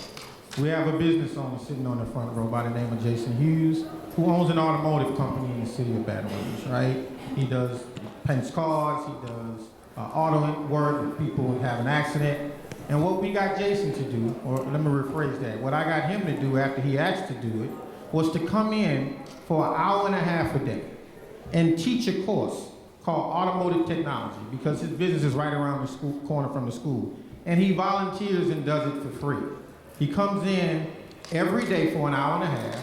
He teaches a class for 2 years, and when the kids finish, they get an industry-based certification. And what he did through his efforts was connect with all of the automotive industries in the city, all of the car dealerships, all of the automotive industries, and he said to them, when these kids finish with their industry-based certification, will you give them a job? And every single one, because of his relationships, said, yes, we will give them a job. And how much did that cost us? Zero. It cost us zero in order to be able to do that. And so it 100% connects. And we have other business owners here who have followed his lead. Anthony Kimball does property management. He comes to the school and volunteers. Cleve Dunn is in the back. He is our airport chairman. We connected our kids with the airport. He took 40 kids out to San Francisco and exposed them to the airport industry in an effort to help make sure that they're exposed to those type of opportunities. So it's critical and it's vital. We do this, but we do it in a strategic way that it doesn't cost schools money, and we get people to volunteer their time as a way to lift us up while we're climbing, rather than leave us there and while they've left us alone. Very good. Very great. First Dr. question. Second question. My question is for Dr. Darity. I think what was missed in the conversation, which is so important, is the dire straits that Black Americans find themselves in today. Please talk to the people about what your research concludes in 2053, and what does that mean for us? So it's not actually my research that's focused on 2053, but there are a couple of studies out there that suggest that the level of Black wealth, if we continue on the current trajectory, there are some studies that suggest that the level of Black wealth will reach zero at the median by 2053. I'm not so sure about these projections, but to the extent that the current pattern of events continues, we're going to have a sustained situation of extremely low Black wealth.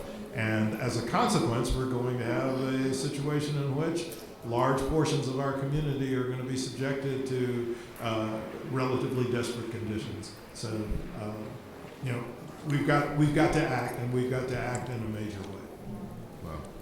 Wow. My first question is, I didn't observe any of you or the moderator raising the question of international business. I went to Howard Law School from Temple University, and I'm from Ghana. My name is Kofi Japan. And I discovered in the school that there's much for us to do. And in 1970, I formed Sons and Daughters of Africa with Chancellor William. We tried to push, he wouldn't go. Just quite recently, as I was about to give up, I met one Daniel, Hersha Daniel, who has formed Friends of African Union. Question. Now, for the first time in these 400 years, in 2000, the African leaders beginning to see we got people outside. So the whole continent is divided into five regions. They added diaspora Africans, you guys here, as the sixth region. Now, everybody knows in this world that Africa is the richest continent, yet we are the poorest of all the peoples. Why so? We got professors that teach so well at Howard, and I think in other universities. Why is it that we are not moving forward? Then Daniel's come out with a plan, Friends of African Union. Now he has formed, there's another one called African Diaspora Directorate. Now this is where I'm going to raise a question, if it can be answered. The African Diaspora Directorate is using what is called community benefit agreements, which he has selected Hamilton County in Ohio. And that Hamilton County has accepted everything the man says. And they have raised with the banks $85 billion, on which is also a signature. The county's executives are signatures, but he is. Now, the works are going to be done in each community. Now, you can imagine how many communities are in this country. You guys here are going to do it, but nobody got the mind. So I'm asking you to reach out to Hersha Daniels. What's her name? Her telephone number, I don't have it. Well, keep it, sir, and share. So the question is this. But the question is, does international... The question I'm raising is this. Are we able to organize the counties to be able to get agreements with the banks in the area to do specific work for African Americans. And could international trade play in eliminating some of that racial wealth gap? Yeah, I can speak to a bit of that. Yes, from a situation of where do resources exist that Black people in America or around the world in the diaspora should have sort of favored access to, the continent is exactly where you should have a focused conversation. I think a longer discussion around why those linkages are broken over time. I think a bit of it is, one of the stats that we talk about is our lack of representation at senior levels in global businesses. So the businesses in America that are doing business internationally, we are a disproportionately low number of executive leadership in those companies. And so then when you think about dealing with small and mid-sized businesses in Africa, tying to minority women-owned businesses here in the States and making those connections, we are not at the table doing that. And so I think one of the things that can happen is the continued push that the Executive Leadership Council and other organizations are making to ensure representation grows on board of directors and C-suites across global conglomerate organizations in the US that are doing business on the continent. And then I think you're highlighting a different route that hasn't been well honed, but this is for, like the entrepreneurs on the front row. As their businesses scale, what is the opportunity to connect with the entrepreneurs on the continent to build businesses at scale? And I don't think anyone has actually thought through those connections, so that's a novel idea. All right, thank you. Question and answer period, ladies and gentlemen. Question, quick questions. We got a lot of people who want to ask questions. Question. Think of your question. Okay, thank you panelists and Mr. Cravens for having me. My name is Desiree Bizer. I'm a Southern University Law Center student, currently about to graduate. My question? SU. My question deals with ROI, which is return of investment, also resistance to change. So I've noticed that current Blacks and African Americans in position of power do not adequately train, allow a person to shadow, or seriously consider their predecessor so that their fruits of their seeds can continue to grow. I was coming to ask what advice you have for those who are aspiring to be leaders, especially in the division dealing with opportunities and wealth for potential predecessors or professional predecessors, excuse me. I think one of the challenges we have in the social media age is everyone wants credit for the work they do. One of the things we've decided to say is that instead of focusing on credit, we focus on the work, right? And so all of us in this room, we sit very often and we talk about who's the next person we want to give an opportunity to and not focus on the credit, we focus on the work. And so I think what ends up happening oftentimes, everyone wants to do something and then post it on social media that I did it, and then you count the number of likes you did and you forget about the people who you need to help. Well, I think before you post anything on social media about your work or your efforts, you should think about if I can't post 10 other people who I've helped be exactly where I am, then I shouldn't think about posting about what I'm doing myself. All right, so we versus me. So as a leader myself in the city of Baton Rouge, every year I make it a point, every single year I make it a point to ensure that at least 25 people I know get a job. At least 25 people I know get a job in the industry that he or she chooses. And I think if every one of us in this state, country, and this world start thinking about things in that way, that we want to give opportunities to other people, we, instead of I, we can make that happen. So I would say to you, make sure you're pulling someone up, lift as you climb. Yeah, I'm not hard to find. Everybody in here got my number. Hi, my question is for Dr. Darity. This is about HR 40. Would you agree that it needs to be amended to include solutions and not just a study? Because it sounds like you've done a lot of the research and studying, and so has Mr. Jason Wright up there. And how would you define African American, Black American, descendant of an American slave? It seems like nowadays we've flattened African American to include not just the ones who came over here in the bottom of a slave ship, but those who flew over on an airplane. So I don't see how they should benefit from the repair. So this might be controversial. Should a Jamaican American Congresswoman Sheila Jackson Lee be leading this effort, and shouldn't it be a foundational Black American leading HR 40? Okay, so you've given me some questions that the answers can only get me in trouble. Professor, start with HR 40. Tell us what that is if we're not familiar with HR 40. So HR 40 is House Resolution 40, so labeled by former Congressman Conyers because of 40 acres and a mule. HR 40 proposes to establish a commission that would study the question of reparations. And I think there is a parallel with Japanese American reparations that were associated with their unjust incarceration during World War II, because there was a prelude, which was the Commission on Wartime Relocation and Internment of Civilians. And the significance of that commission was it performed two functions. First, it established that the United States government's officials knew that the Japanese American community was not a national security threat, but interned them anyway. And second, it set up a policy or a program of restitution that could be translated into legislation. Now, we could argue that the same thing needs to be done for African Americans, unless I think Congressman Clay suggested that maybe we've already done a sufficient amount of study, and we now need to think about how we might actually design the program. I think that my standards for who should be eligible, I think I clearly stated before, and so I'm not going to repeat those, but individuals who came to the United States who do not have an ancestor who was enslaved in the United States would not be eligible for the reparations program.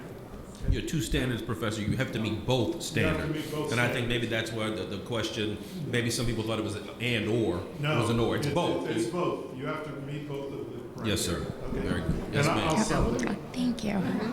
Can capitalism and white supremacy still exist? And to reach our boldest policies to solve this issue, how are we addressing economic issues with moral problems? Can you maybe clarify what you're saying? Yeah. I didn't quite understand the question. Yep.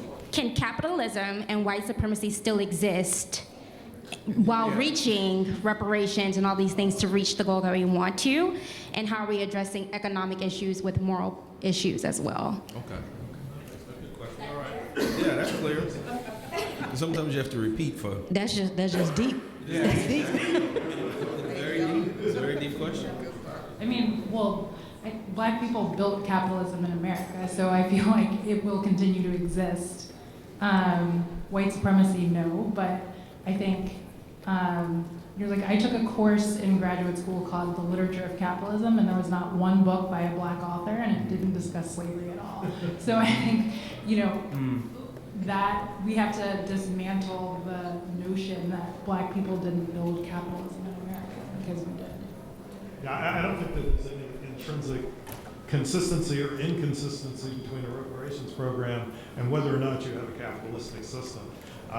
Certainly my advocacy of an economic bill of rights for the 21st century clearly has socialist overtures, but a reparations program in and of itself is not anti-capitalist or pro-capitalist per se. It addresses a moral demand that has to be made on the United States government. So I don't know. All right. Next question. Hi, my name is Aisha Blanchard Young. I work with California Teacher Association, and I'm an educator, and I'm a parent on my parent-teacher association, so I'm coming with my children's lens, but also the fact that I work with over thousands of educators. One is just what are the industry strengths that we should be emphasizing, should be fostered in our kids in school? So you laid out those 4 areas, which were really helpful. So what are those industry strengths? And then on Jason's end, in looking at your graph about in 2028, 38, I'm thinking about basically how I should be brainwashing my kids to get ready for, what should I be preparing them for or exposing them to? What are those future software industry jobs that aren't going to be easily, what did you call it, automated? Great question.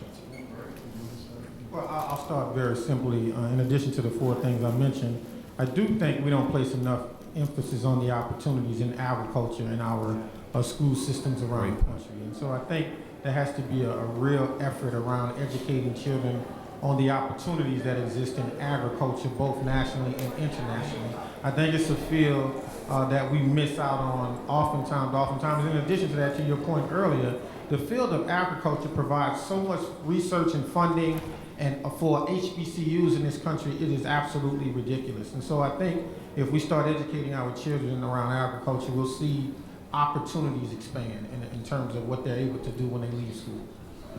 That's a good answer. And I'll build on that by echoing what you said earlier about the complex thinking and skill sets. Because everything in our data around the future of work and automation is us being placed in roles that are not complex thinking, creative in their orientation, requiring complex judgment of data. It's repeatable tasks that are the things that get automated. So I think you actually hit it on the head, that if we are building those skill sets in our youth all the way through college, we are naturally going to land and be more prepared for the positions that are less automatable. But to the point of what industries are growing, what industries should you be a part of, I'll answer it a little differently. Number one, we have a relative strength, especially for Black women in healthcare. And there are parts of healthcare that are heavily automatable in the future, but there are many that are not. And it's going to continue to grow in the set of needs that are there for the broader American population, especially as baby boomers age. So with elder care and things like this, there is actually a component that will be less automatable where we already have Black women presence, and that can be leveraged. How do we actually build from sole proprietors into large companies in that space? So I think there's an opportunity there. And then as far as other industries and areas, I'll echo something you said as well, and that is look sort of close to home. And this is where I think state and local government can play a very helpful role in directing Black entrepreneurs into the areas that they see growing. Because the macro trends on industries are a little murky right now. So agriculture is a little murky because we don't know what happens with tariffs and all of these different things. It's skewed what we would normally have as normal projections for some of these industries. But if you look at a state and local level, your mayors, your governors, they know where the funding is coming for things like infrastructure. They know what businesses are inquiring about moving into their areas. And so if you are able to establish strong links in public-private partnerships, these leaders can start to direct Black entrepreneurs into the areas where they know business is coming. Government leaders have the most foresight into this in our increasingly hyper-local, hyper-regional economy. And so that is the other thing that I would encourage. That doesn't help you, I guess, as a parent or an educator, but it says develop the complex skills, and then as we think about launching people into business ownership and entrepreneurship, give them the advantage of tying them to government who can give them some looking over the horizon sort of insight.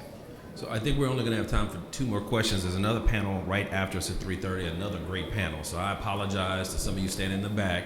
You might want to have a seat. And talk to us afterwards. We'll be outside. The panelists will be outside, and we'll definitely exchange cards. We're going to go to the 2 gentlemen who are left standing. I do apologize. Okay, really quick. My name is Michael. My question is, are we prepared at the state level, even at the congressional level, to make reparations, to demand to make reparations a platform issue for the Democratic National Committee so that they can just not dance around this after the election's over? And also, at your level, brother, your strong arm level that you do, how do we do that? We can demand from the mayors, from the council people, what Professor Darity and sister and brother here, how can we get this to make this a serious issue from the bottom to the top instead of trying to wait to get it and ask from the top to come to the bottom? Thank you.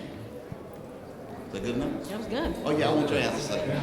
I don't want you to give my wife any ideas asking questions with these cameras, because I might start getting that in the house. That's intimidating. Okay, he asked a political question, so let me try to tackle that. You talk about strong arming. That's what it's going to take to get a reparations legislation over the finish line. And so what does that take? It takes it first to get out of the House, to go to the Senate. It's going to require that we change the makeup of the U.S. Senate. You're not going to get a reparations bill from Mitch McConnell. So let's be realistic about it. So it's going to require us in 2020 to flip the Senate. And then in November 2020, we're going to have to flip the White House with a candidate that supports reparation.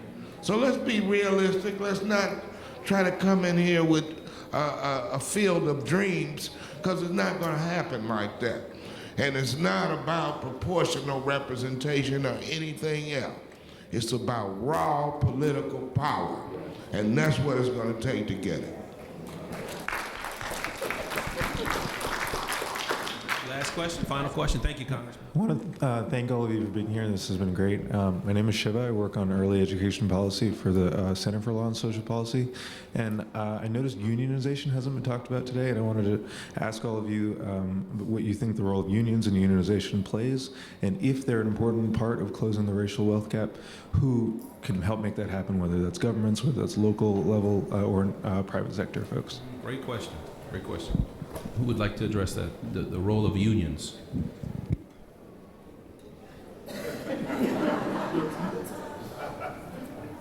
Anyone? Oh, me? I can jump in. Okay. Do a start. But I don't think we've thought deeply about the role of unions in this space. You know, I can't think of, I'm trying to scan my brain for any reports that we cited or any primary research we did related to unions, but I didn't see it. What I will say though is with regard to the future of work, and when I played in the NFL, I was our union rep, so I'm like, you know, I'm biased a little bit here. When you think of the future of work, there is a need to stay ahead of the curve and reskill large swaths of the population who are in at-risk jobs. I would think that unions, not understanding how they work in formal trade associations and informal industries, unions have a role to play alongside with private industry, alongside federal, state, and local government to create, fund, and advance those reskilling programs so that they get done in time, that people are not displaced for long, and that the income doesn't drop below a level that's sustainable for folks in our communities. I think that's one place where I could see them entering. Don't have a lot of insight beyond that. I don't know if others have thought through it as well. Well, I want to go back to your initial observations about the difference between income and wealth. Yeah. And that many of the things that people are talking about are things that could influence income differences, but will not have a significant effect on wealth differences. I don't see how unions can play a significant role in closing the racial wealth gap. To close the racial wealth gap demands national or federal action that would alter the conditions of disparity between blacks and whites with respect to the net value of people's property. And we will have to leave it there. Ladies and gentlemen, let's give our panelists a round of applause.